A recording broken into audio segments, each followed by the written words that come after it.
Good afternoon, traders. This is Christian Farmer at Extravagant Trade Group, and this is your end of day as well as end of week market recap for Friday 19th. Risk disclaimer in front of you. Everything that we're going through is for information purpose only. Please read that risk disclaimer on the bottom of the screen. As always, what I try to do in these videos for you is kind of just give you some things that either you may have already noticed or maybe off your radar that I think are really interesting and notable regarding what the market is doing. Why do I do this?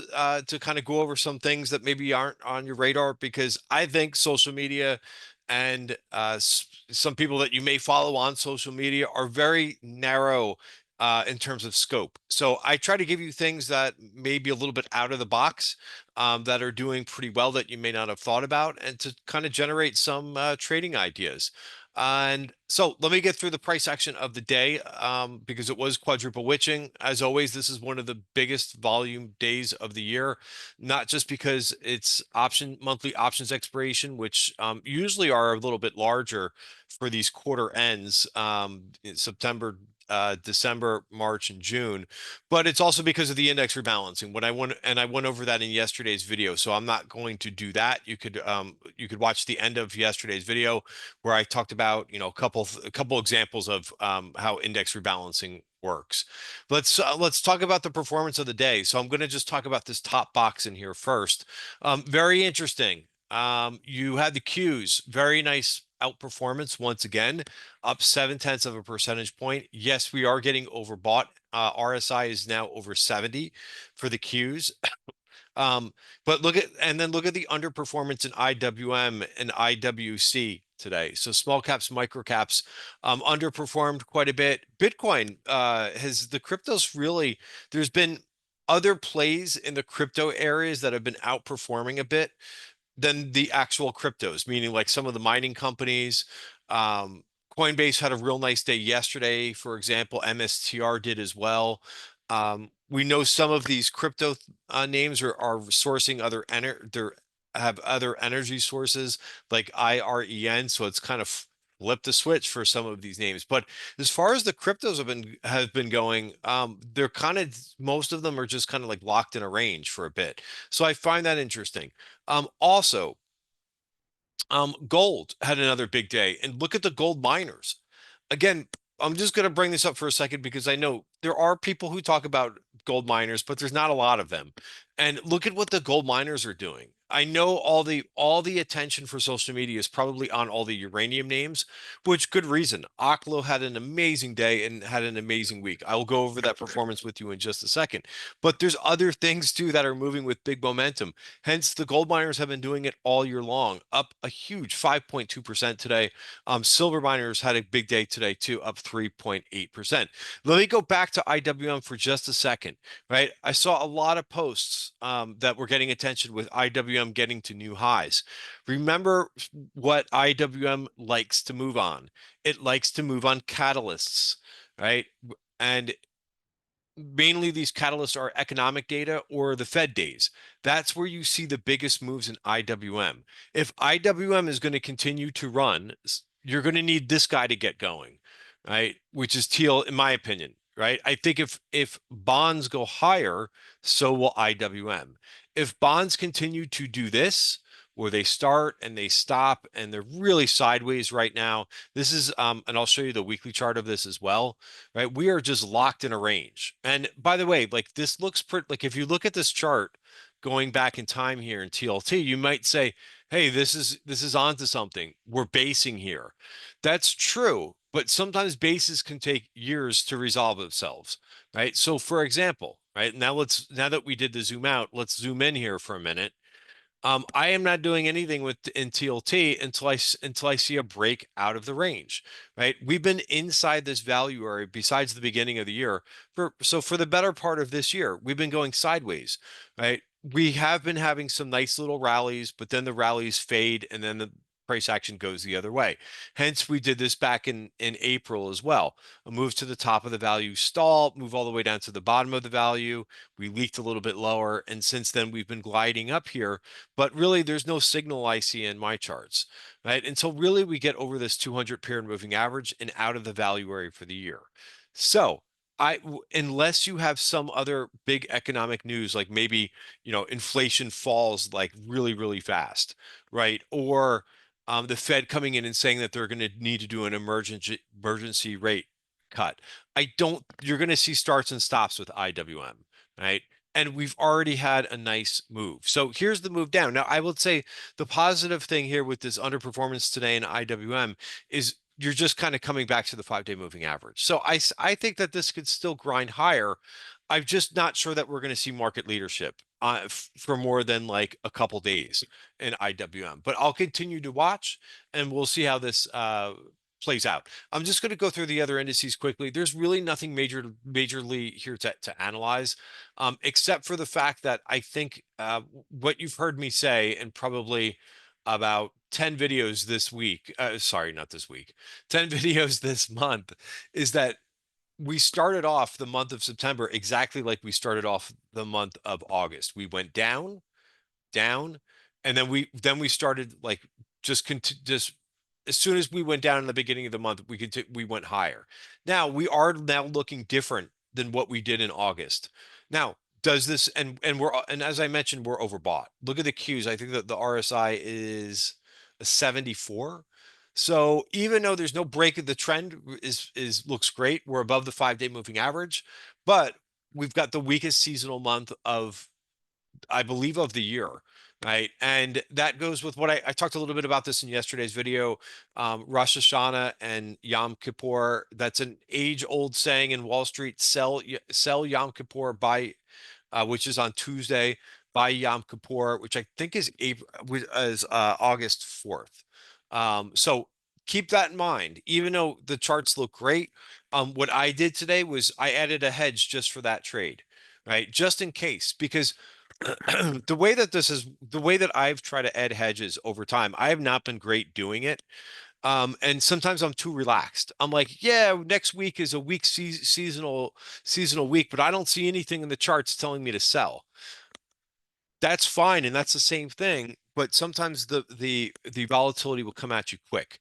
So I don't mind putting on an inexpensive hedge with the VIX very low and saying, hey, if we get something unexpected that happens, I don't have to scramble to put on a hedge when the VIX is already spikes up and it's more expensive. So I added that. The trade that I added today, and I will give you this because I'm in a good mood at the end of the week, and this has been a really great trading month. I mean, I think it's very important as I look for this trade and see what I did with this. It is put this on and all the way in the beginning of the day. SPY, I did the October 3rd, 655, 650 debit put spread for $1.05. Right. All I spent was $1 on this hedge. And if we break down, I've got a nice risk to reward trade there. Nice insurance policy that I have where I can earn almost about $4, and I'm only risking $1 in case we get some volatility. So if you're worried, because I get this question sometimes, I see it on Twitter as well. Geez, what is the market going to break down or whatever? Put on a hedge and you're covered, right? And you can continue to do what you're doing. And that's basically how I've tackled this month. I've had a couple trades on to the short side. I put on VIX calls that expire in October. I put them on in the beginning of the month. And I also put on, like a week later, I put on some SPY puts, which I was actually able to take some targets in on Wednesday, on the dip on Wednesday. But that's it. Like, I'm covered. I've got my insurance, right? And now I can continue to kind of trade the market in front of me, right? It's a very something that I've been learning to do over time. And this way I have something that says, okay, if we drop 2 or 3%, um, I'm covered, right? To some extent, not my whole portfolio, but at least I have something on that will earn money, in case something that goes against me unexpectedly. All right. So, again, I'll say that one more time. I've been trying to get better at that over the years, where I'm trying to put on a little bit of a defensive position as the market rips to the upside. And especially as we're going into a weak seasonal week. All right. All right, so let's talk about a couple of the other themes that I mentioned. Gold. Let's look at the chart of gold, right? And then I will talk about, I'll get to the uranium stocks too, but hey, look at gold dipped a little bit. I'm still holding a GLD position, but really where the big alpha has been in the gold miners. The gold miners, I think, are like up close to 100% this year. Look at the candle that this thing had today and look at the volume on this. By the way, look at how, speaking of overbought, this thing was an 83 RSI. So it just chilled out for a couple days, burned off some of those overbought levels. It's still hot, right? But I think this might continue to rally a little bit on the uncertainty of like a government shutdown. Every time that we've heard this over the years with government shutdowns, it creates a little bit of short-term volatility, and then cooler heads prevail and they come up with a deal, and the world continues to go on, right? Politicians, they like to, in my opinion, they like to think that they're tricking you into thinking that they're actually doing something for good for you, right? And for them, arguing about a government deal is makes really doesn't is not gonna help anybody at the end of the day, right? But they're making like they're actually doing something or doing something for you. They're not. They're not doing anything for you, but they're going to act like they are, and they're going to have drama. Will we, won't we shut down the government? And even if the government shuts down, is it really going to affect you for a week, 2 weeks? Probably not. And even if you're a government worker, will it affect you? Maybe you won't get a paycheck, but they'll give you that paycheck once they agree on whatever the government deal is. Like they delay your paycheck or something. At least that's what, but in any event, this has happened. So don't let the media fool you into thinking that this is going to be bigger than something that it's not. But as it gets closer, the media will up the rhetoric, because that's what they're trying to do, right? They try to get more eyeballs to watch their shows to tell you that, oh my God, this is something that you really need to pay attention to. Hence, if that happens, that's what the hedge is for. So that's GDX. One of my favorite names in this group is FNV. Franco-Nevada Corporation. Look at what this did today, up 5.6%. Okay, so let's talk about what everybody is talking about, the uranium names, right? And by the way, XME is also, right, another ETF that nobody seems to really. I know Helene Meisler talks about this in her note, but hey, look at the performance in this, right? It just continues to plod along and um, make new highs, right? Now let's go to the uranium names. Yes, and here's the performance by the week. Right, the uranium ETF was up 17% this week. That is huge, and I am long this in the TTG trend portfolio. I wish I was long OKLO. I know a lot of you are long OKLO. Congratulations on this trade. Awesome. I mean, up 28%. It seems like the trade continues to be when the administration says that they're going to get involved in this group or in that group, whether it's, there's rumbles about them wanting to increase the production in quantum computing, right? That area of the market flies, right? And we've seen this all through this year. Whatever they decide to get into, right, or get involved in, right, these areas of the markets go up big, right? And so OKLO up 28%. I've been in LEU. I have this also in the TTG trend portfolio, but I did take profits with this in my trading account. Up to, this was only up 12% today, so horrible. I'm joking, of course, but really nice move. Again, sometimes I like to trade a couple of the things that are not as popular as what everybody is talking about. But right now, what's been working is some of the most popular names have been working extremely well. Uh, Also, I know a couple other was it? And I believe NNE is another one that went ballistic, up 21%. Very nice movement, and again, congrats to some of these names. I like to sometimes do what's called a core satellite approach, where I'll put on the ETF as a core position, and then a smaller like satellite position will be the LEU. Right. And you could do that same thing with the semis, right? You could be long the semis ETF and then pick one or two names. Hence a couple of these names. The semis had such a big week, so they kind of just had chilled out a little bit today. I think that's perfectly fine, right? You're not going to get these ballistic moves every day. So having an inside day here in SMH, there's nothing wrong with that. Let this five day moving average catch up a little bit. All right, going back to the week's performance, quantum names. Now, this quantum ETF is not a good representation of the overall group because of the constituents. So remember with ETFs, just because a name says it has that in it, always have to look at the components to say, does this thing really represent what I'm looking to do? Right. So the quantum ETF, if you look at the holdings, and I brought this up the other day too, so sorry to repeat myself, but RGTI is only 2% of this ETF. IONQ is only 2% of this ETF. Like these should both be like 10 or 15% of the ETF.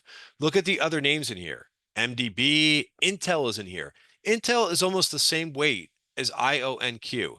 Do you think that this is a good representation?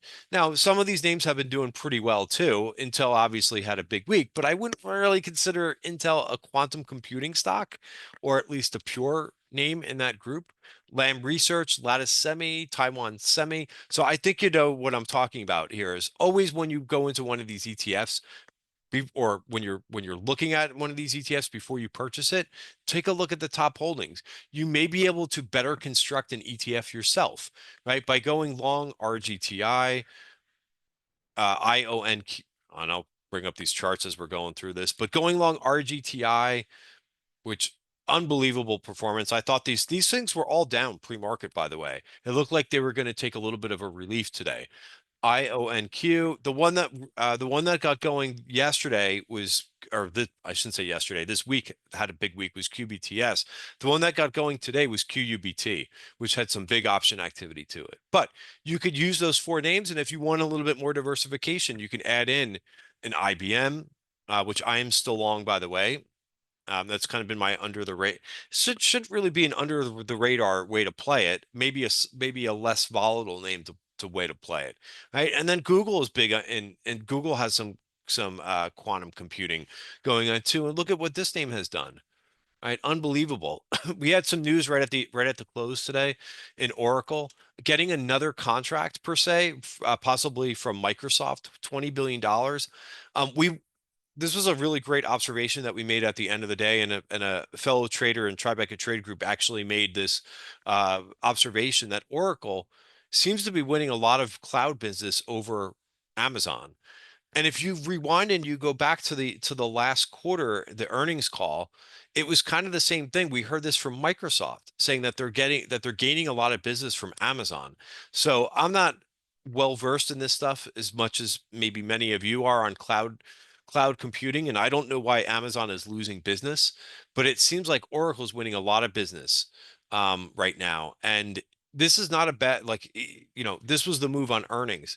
And again, I've had Oracle in the TTG trend portfolio now for a while, but now it's kind of settling back in here, and I kind of like this. I kind of like how that it's still settling in here, and I think that this 5-day moving average kind of caught up a little bit. Maybe the 20-day needs to catch up a little bit, but man, this is a really strong name. All right. Few other things to kind of go over here in terms of in terms of names, and we'll do this more for members. And you could go to tribecatradegroup.com to be a member. If you've never been a member, you could get 50% off your first month. So please contact us about that, and we'll help you out with that.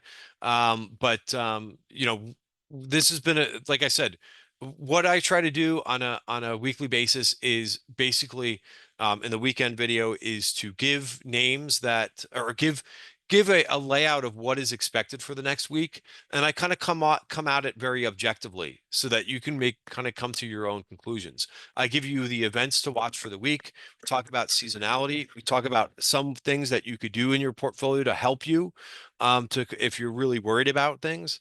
And I give you my sense of what I'm doing on a daily basis. Speaking of both uranium and quantum, I came up with a new idea today. There's a company out there, I'm not going to reveal it in this video, but if you're a member, you know that I put the trade on today. And again, this is more of a speculative name. It's less than $15, but hey, it covers it. In the company description, they have both quantum and they have uranium in there. So I'm happy to, participate in something speculative like that. And that's kind of the things that I do on a daily basis for members. So TribecaTradeGroup.com. Let's go through just a couple other things here. Here's how our watch list finished for the week. Strong to quite strong. Again, most of these names, as I mentioned in these Fridays videos, I will go through all these names again, decide whether or not I want to leave them on. Here's all the ones that I left on from last week. I actually like this GEV. I think I like how this is setting up here. So if you go to GEV, it's been so quiet, this name, right? Notice it's kind of hanging around this 50-day moving average. Again, you might need some patience here. It's not going to move like we see in OKLO, but I like what it's doing here. This is a name that had very strong earnings going all the way back to mid-July and really hasn't done that much, but perhaps it could get going here a bit. So we will go through all those names and then we will add new names and new setups. I was out partially this week, so hence I normally have like a bigger add-on list. But I think that the INOQ was a good one, and a few of the other ones that we added on as well. All right. So in any event, that's it. That's the weekend. Not the weekend video, but the last video before the weekend starts. Just wanted to wish everybody a great weekend and hope to see you in the trading room on Monday.